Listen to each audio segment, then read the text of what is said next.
Welcome! In this video, you will learn 3 simple daily English conversations about offering. Each conversation shows a different everyday situation where you can practice how to offer help or something politely and naturally. First, we have at home scene. A mother kindly offers some bread to her child during breakfast time.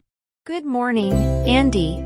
Good morning, Mom. Would you like some bread?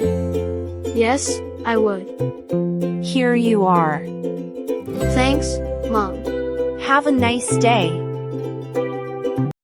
Next, in the classroom, where a student offers to share a pencil with a friend who forgot theirs. Hello, Jack. Good morning. Hello, Jane. Good morning. Do you want me to lend you a pencil? Yes, please. Thank you. You're welcome. See you later. You too. Finally, in a store, a shop assistant offers help to a customer looking for a specific item. Hello, welcome to our store. Hello, thank you. Can I help you find something? Yes, I'm looking for a blue shirt. This way, please. Thank you very much.